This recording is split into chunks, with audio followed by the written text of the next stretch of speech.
खून से खेलेंगे होली अगर वतन मुश्किल में है, सरफरोशी की तमन्ना अब हमारे दिल में है। मुझे ना चाहिए तन ना चाहिए धन, बस अमन से भरा यह वतन चाहिए। जब तक जिंदा रहूं इस मातृभूमि के लिए, और जब मरूं तो तिरंगे का कफन चाहिए। कुछ नशा तिरंगे की आन का है, कुछ नशा मातृभूमि की शान का है। हम लहराएंगे हर जगह है ये तिरंगा, नशा ये हिंदुस्तान के सम्मान का है। तैरना है तो समंदर में तैरो, नदी नालों में क्या रखा है। प्यार करना है तो वतन से करो, बेवफा लोगों में क्या रखा है। चलो फिर से खुद को जगाते हैं, अनुशासन का तिरंगा फिर घुमाते हैं। सुनहरा रंग है गणतंत्र का शहीदों के लहू से, ऐसे शहीदों को हम सब सिर झुकाते हैं। जी हाँ दोस्तों, आप सभी को और आपके पूरे परिवार को 72वें गणतंत्र दिवस की हार्दिक शुभकामनाएं। तो चलिए जानते हैं आज की मुख्य हेडलाइंस। मार्च से लोगों को घर पर मिलेगा राशन, 25 किलोग्राम पैकिंग में मिलेगा आटा चावल। कोरोना वैक्सीन के नाम पर भी फ्रॉड, फोन करके मांग रहे आधार और ओटीपी, जाने पूरा मामला। सरकार गाड़ियों के लिए ला रही है ये खास तकनीक, अगर ड्राइवर शराब पीकर गाड़ी चलाता है तो गाड़ी नहीं होगी स्टार्ट।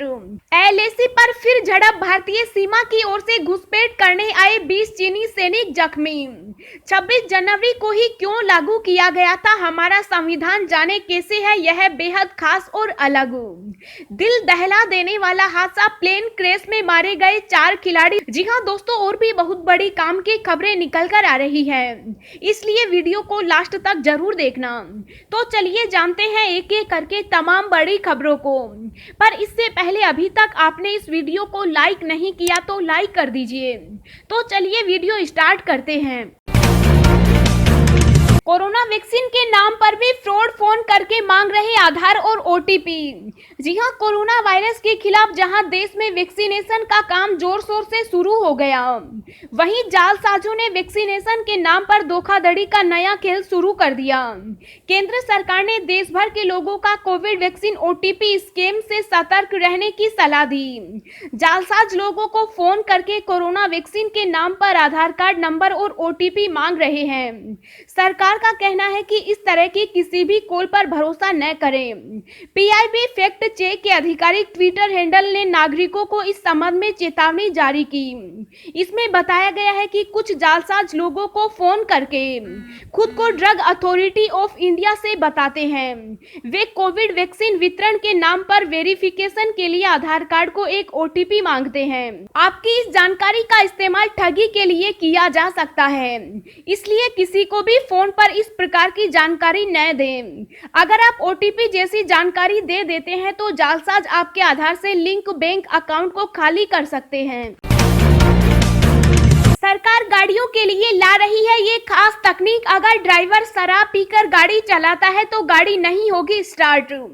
जी हां, सरकार जल्दी ही गाड़ियों में ऐसी डिवाइस लाने जा रही है जो नशे में ड्राइविंग से होने वाले सड़क हादसों पर काफी हद तक लगाम लगा सकेगी। मोटर वाहन अधिनियम 1988 की धारा 185 में शराब पीकर गाड़ी चलाने के अपराध के लिए कारावास या जुर्माने की सजाया दोनों का ही प्रावधान है।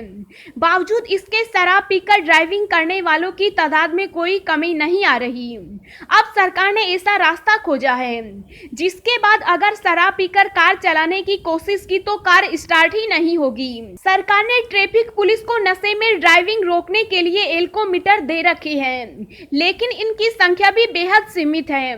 साथ ही कोरोना काल में इनके इस्तेमाल पर रोक लगी हुई है, जिसके चलते केवल ब्लड सैंपल लेकर ही नशे में ड्राइविंग करने वालों की जांच की जा सकती है। अब पुलिस की मजबूरी को देखते हुए सरकार ने वाहनों में अल्कोहल इग्निगेशन इंटरलॉक डिवाइस लगाने की मंजूरी दे दी है। इससे शराब के नशे में वाहन चलाने वाले लोगों पर काफी हद तक अंकुश लगाया जा सकेगा।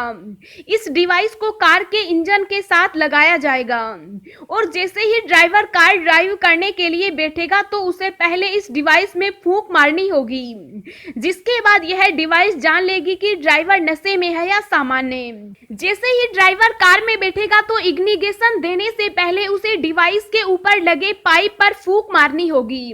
अगर ड्राइवर नशे में होगा तो डिवाइस के डिस्प्ले पर फेल लिखा दिखाई देगा और इंजन स्टार्ट नहीं होगा।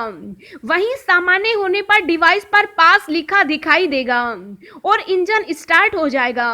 यह उपकरण जीपीएस से लेस होगा और लोकेशन की रियल टाइम जानकारी देगा। मार्च से लोगों को घर पर मिलेगा राशन, 25 किलोग्राम पैकिंग में मिलेगा आटा चावल। जी हां, दिल्ली के मुख्यमंत्री अरविंद केजरीवाल ने गणतंत्र दिवस के अवसर पर सभी दिल्ली वासियों और देशवासियों को ढेर सारी शुभकामनाएं दी।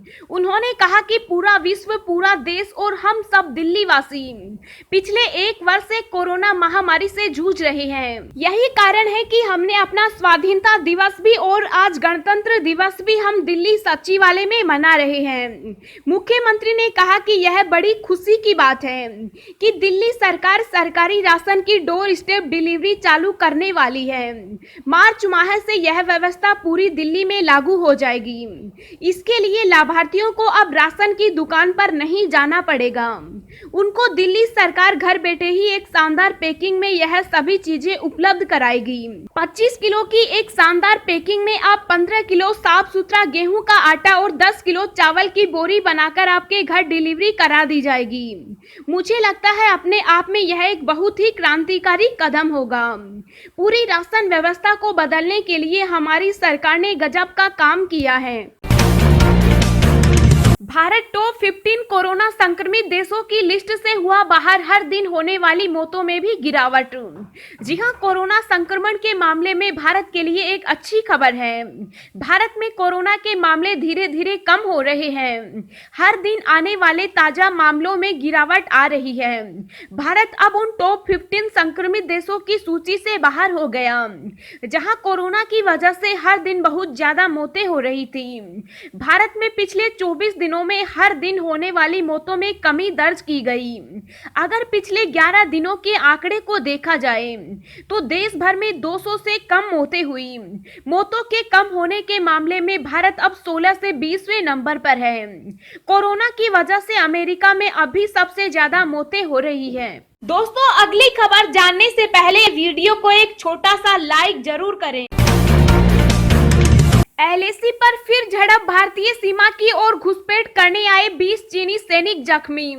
जी हां, लद्दाख में भारत चीन सेना के बीच तनाव बढ़ता जा रहा है। इसी बीच आज पूर्वी लद्दाख में एलएसी पर एक बार फिर से झड़प की खबर है। मीडिया रिपोर्ट्स के मुताबिक चीनी सैनिकों ने एलएसी की यथास्थिति को बदलने की कोशिश की। उनके कुछ सैनिक भारतीय क्षेत्र में घुसने की कोशिश कर रहे थे। इस दौरान भारतीय सैनिकों ने उन्हें रोक लिया। दोनों तरफ के सैनिक भिड़ गए। 4 भारतीय और 20 चीनी जवान झड़प में घायल हुए। भारतीय जवानों ने न केवल चीन के मंसूबों पर पानी फेरा बल्कि पीएलए के सैनिकों को भी खदेड़ दिया। कोरोना वैक्सीन पाने को बेताब दुनिया के 52 देश, जानिए किस किस ने की भारत से दवा की मांग। जी हां, भारत ने देश भर में फ्रंटलाइन पर तैनात स्वास्थ्य कर्मियों को 2 टीकों कोविशील्ड और कोवैक्सीन लगाने के लिए व्यापक टीकाकरण अभियान शुरू किया। ऑक्सफोर्ड एस्ट्राजेनेका के कोविशील्ड टीके का सीरम इंस्टीट्यूट उत्पादन कर रहा है, जबकि कोवैक्सीन का उत्पादन भारत बायोटेक कर रहा है। वहीं भारत की कोवैक्सीन और Covishield made in India corona vaccine की दुनिया के करीब 52 देशों ने मांग की। बता दें कि अभी तक भारत ने बांग्लादेश, नेपाल, भूटान, ब्राजील और मालदीव को कोविड टीके की खेप भेजी है। भारत अभी थोड़े दिनों में म्यांमार सेशेल्स को भी कोविड-19 के टीके की आपूर्ति करेगा। वहीं श्रीलंका ने भी वैक्सीन डोज के लिए भारत से अनुरोध किया है। इसके अलावा भारत अफगानिस्तान की मदद करने के लिए भी आगे आया है। भारत में वैक्सीन के रोल आउट को लेकर दोनों देशों के विदेश मंत्रियों के बीच हाल ही में इसे लेकर वार्ता हुई। इन देशों के अलावा Australia, Philippines, Indonesia, Vietnam, Thailand, Singapore जैसे देशों ने भी ऑक्सफोर्ड एस्ट्राजेनेका की वैक्सीन में अपनी दिलचस्पी जाहिर की है। दरअसल हाल ही में रिपोर्ट आई है कि चीन की वैक्सीन ज्यादा प्रभावशाली नहीं, ऐसे में भारत की बनी वैक्सीन की डिमांड बढ़ना लाजमी है। वहीं वैक्सीनेशन के मामले में भारत चीन से काफी आगे है, क्योंकि यहां कई रोगों का टीका बनाया जा चुका। बता दें कि प्रधानमंत्री नरेंद्र मोदी ने भारत सहायता अनुदान एवं पड़ोस प्रथम नीति के तहत कई देशों को वैक्सीन देने का ऐलान किया है। 26 जनवरी को ही क्यों लागू किया गया था हमारा संविधान, जाने कैसे है यह बेहद खास और अलग। जी हां, हर भारतवासी 26 जनवरी को गणतंत्र दिवस को बड़े धूमधाम से मनाता है। गणतंत्र दिवस को पहली बार 26 जनवरी साल 1950 में मनाया गया था, जिसके बाद से हर साल इस मौके पर देश की राजधानी दिल्ली स्थित इंडिया गेट पर परेड का आयोजन किया जाता है। गणतंत्र दिवस एक राष्ट्रीय पर्व है। यह पर्व हर साल जनवरी महीने में 26 तारीख को मनाया जाता है। 26 जनवरी 1950 को भारत में संविधान लागू किया गया था। गणतंत्र का अर्थ है जनता के लिए जनता द्वारा शासन। दरअसल 26 जनवरी 1950 को हमारा देश गणतांत्रिक देश के रूप में सामने आया। इसी दिन भारत का संविधान लागू किया गया था। भारत का संविधान लिखित और दुनिया का सबसे बड़ा संविधान है। संविधान का निर्माण भारत रत्न डॉक्टर भीमराव अंबेडकर की अध्यक्षता में हुआ था। इसे बनने में 2 साल 11 महीने और 18 दिन लग गए थे। दरअसल अंग्रेजों के शासन से मुक्त होने के बाद भारत के पास अपना कोई संविधान नहीं था। गणतंत्र यानी रिपब्लिक। रिपब्लिक का मतलब व्यवस्था का वह रूप जहां राष्ट्र का मुखिया राजा नहीं होता। इसमें जनता अपना नेतृत्व चुनती है। संविधान के मुताबिक यह जनता द्वारा जनता के लिए जनता का शासन है। भारत को पूर्ण गणराज्य का दर्जा दिलाने की मुहिम प्रधानमंत्री पंडित जवाहरलाल नेहरू की अध्यक्षता में हुई थी। लाहौर में अधिवेशन के दौरान भारत को पूर्ण गणराज्य बनाने का प्रस्ताव पेश हुआ था। यह प्रस्ताव 26 जनवरी 1929 को पेश किया गया था, जिसे अंग्रेजी हुकूमत ने ठुकरा दिया था। इसी दिन को चुनने की मुख्य वजह लाहौर कांग्रेस अधिवेशन है। इसके लिए ही 26 जनवरी के दिन भारतीय संविधान को लागू किया गया और तब से इस दिन को गणतंत्र दिवस के रूप में मनाया जाता है। अब हम आपको अगले 24 घंटों के संभावित मौसम पूर्वानुमान के बारे में बता रहे हैं।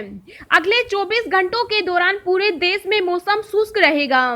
पश्चिम हिमालय की बर्फीली ठंड हवाओं के कारण उत्तर पश्चिम और मध्य भारत में न्यूनतम तापमान में गिरावट आएगी। हरियाणा, राजस्थान और उत्तर प्रदेश के अलग अलग इलाकों में शीतलहर की स्थिति होने की उम्मीद है। इसके बाद दिल्ली और राष्ट्रीय राजधानी क्षेत्र की परतक जे भी शीतलहर की स्थिति में आ सकती है। उत्तर प्रदेश और बिहार में घने कोहरे की संभावना है। हालांकि कोहरे का घनत्व उत्तर पश्चिम भारत जैसे पंजाब, हरियाणा, दिल्ली, उत्तरी राजस्थान और पश्चिम उत्तर प्रदेश से घटेगा। उत्तर भारत के अधिकांश हिस्सों में 26 या 27 जनवरी को कोल्ड डे की स्थिति समाप्त होने की उम्मीद है।